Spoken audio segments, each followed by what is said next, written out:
My name is Kris Saling. I'm the Chief of Innovation for Army Talent Management, and I work for Headquarters Department of the Army.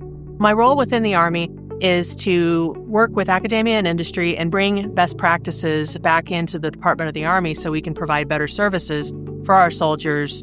That includes services for their recruitment, for retention, for employment, for personal development, for transition. We have a lot of different use cases for AI. I can't talk to what's been happening in the rest of the Army, but in the people space, we have predictive models where we look at retention behavior, we look at potential for harm to self, harm to others. We have a very significant program that works on that. We are looking at automating some of our board and evaluation processes so we can make those more efficient.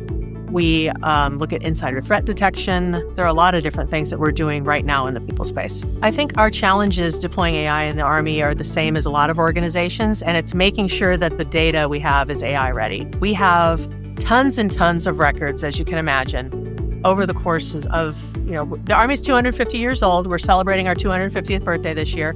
We have a lot of those records. I think our biggest challenge for AI is not having the AI tools or the AI engineers who can build it, but having the data engineers that turn our data into workable model-ready sets. We're looking at different ways. From a talent management perspective, it's very exciting. We're looking to overcome our challenges with AI and bringing in more talent. And we're trying to figure out how to build more robust teams to work from the data to the delivery side and everywhere in between.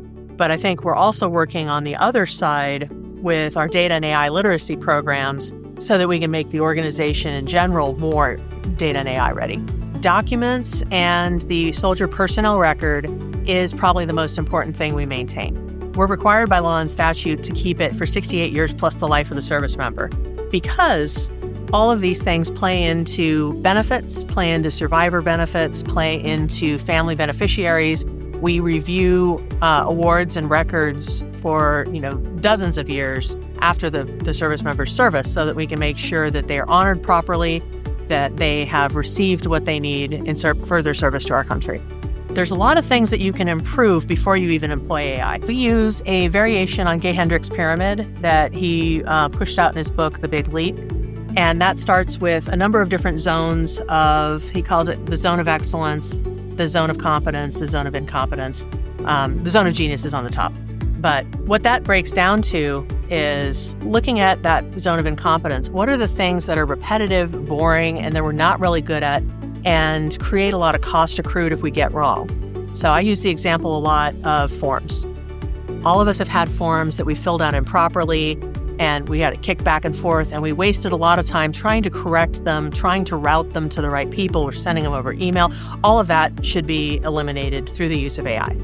But as we go up, we start thinking all the different echelons up to the zone of genius, and we look at that in terms of what kind of things are innately human. What kind of things do we still need? Human creativity, human strategy, the things that we can do much better than the machine for.